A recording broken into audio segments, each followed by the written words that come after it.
Hey, what's going on, everybody? I'm going to talk a little bit about value and how to use it, and how it can turn two-dimensional forms, two-dimensional shapes into the illusion of three-dimensional form. And the way it does that is, so you need a light source, and then you have different intensities of reflected light from that source. One source, two sources. We're going to keep it nice and simple here. So, real simply, value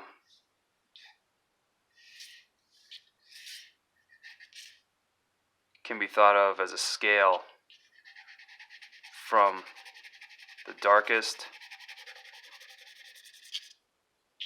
and something in the middle all the way up to the absence of shadow. So it can kind of help to use something to carry that along, like a paper towel or a stump or your t-shirt. Charcoal's real nice that way. You can adjust the value. So let's just take a circle.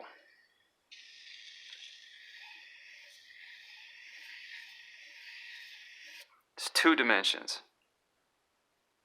height and length. And what we're going to do using value is turn it into a sphere, or create the illusion that it's three dimensions. So let's put our light source here.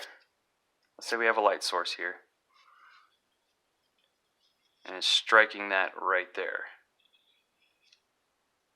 Now let's say that is perpendicular to the light source. It's going to be reflecting the most of this light right here. So we call that the highlight.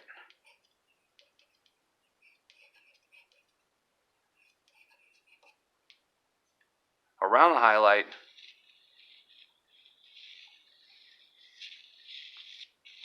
is our light tone, which is up in here.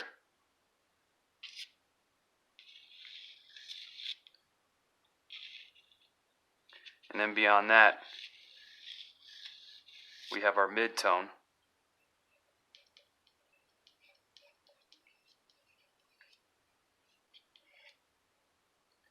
And then, right parallel to that light source is kind of the darkest area, which is kind of counterintuitive because you think the darkest area would be here. That is a dark area, but right here,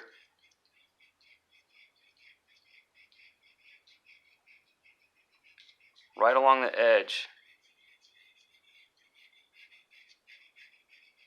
is what we call a core shadow. Because this light is bouncing off of whatever the sphere is sitting on and hitting the underside of the sphere.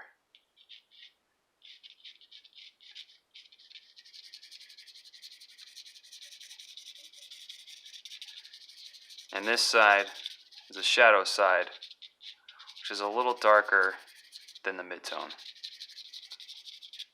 So we're looking for something like right around here.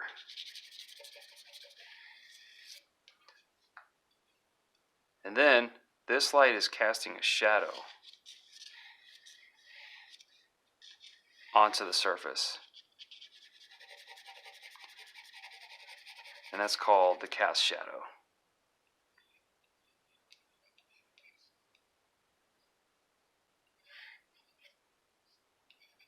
Because, like the name implies, it's casted by the object blocking the light source. And finally, right down here, we have the occlusion shadow. Now, occlude, that means left out. The light is occluded from this area, because as the form turns in, neither the light reflected from the light source can reach that point. So it's the darkest.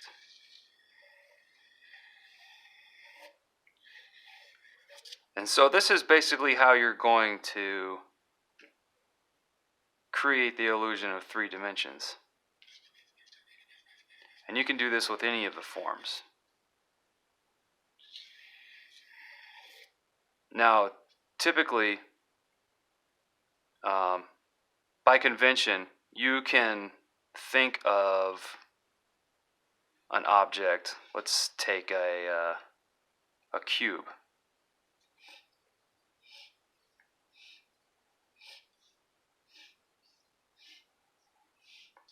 And as you're laying down the values, you need to be thinking about where the light source is. So for this cube, if the light source is over here, shining down on it from above and behind,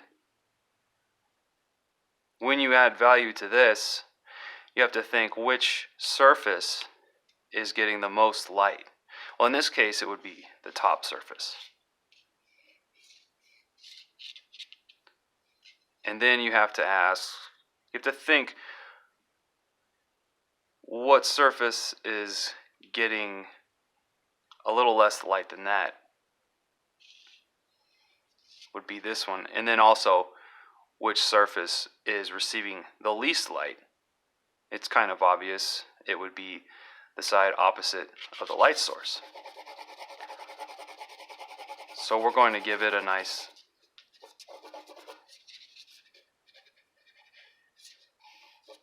heavy tone. So in between these two values would be this mid-tone, a little bit lighter. And then finally, you would have your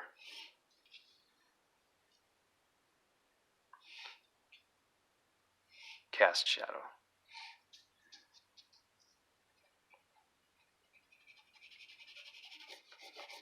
Which, depending on the light situation, would be the darkest.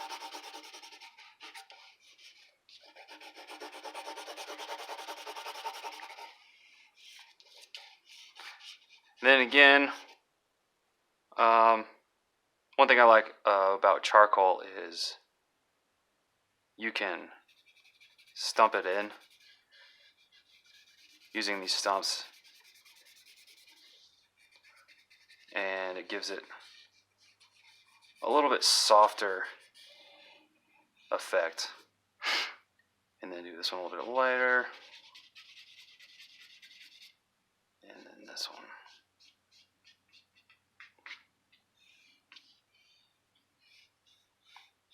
And so this is how we're able to give the illusion of 3-dimensional space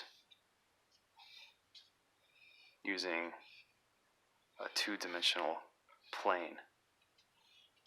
So this is about as simple as it gets.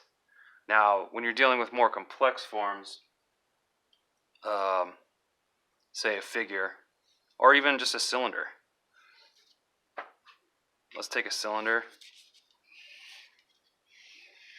kind of an odd one. And let's put the light source maybe down here, shining at it from that direction. You're going to get a core shadow which describes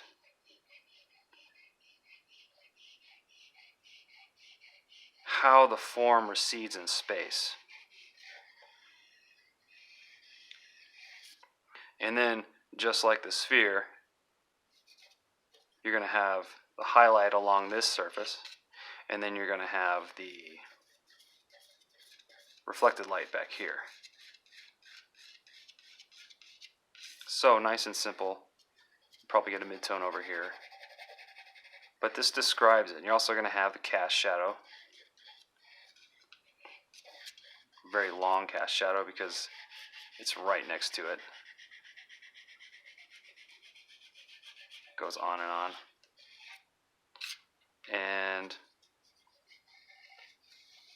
you're going to get the reflected light barely seen along the surface. So you can see what was once a two-dimensional shape now has the illusion of 3 dimensions. You can keep it soft back here.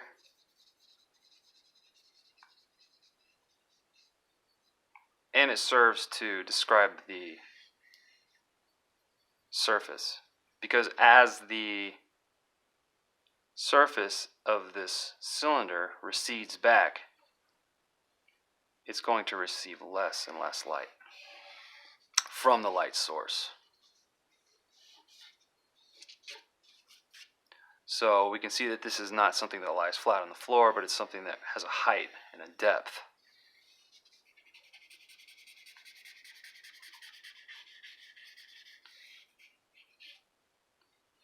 And that's how you describe three-dimensional shapes using value.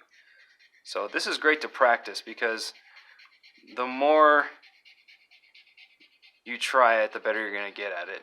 That goes without saying. But the cool thing is you can imagine any type of three-dimensional form and use this tone of value to bring it to life. So that's the basic rundown of value and how it can be used.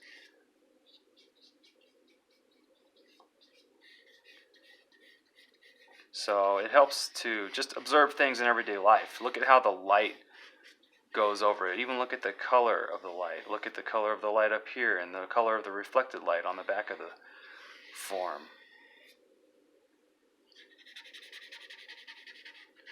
This is really valuable stuff, because I was lucky enough to learn this pretty early on, and it gave me a pretty huge leg up on shading and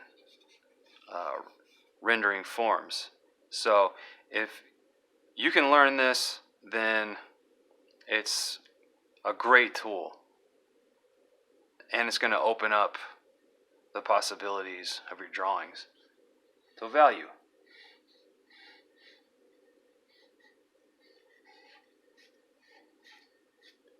It's elementary, but it's also very, very important.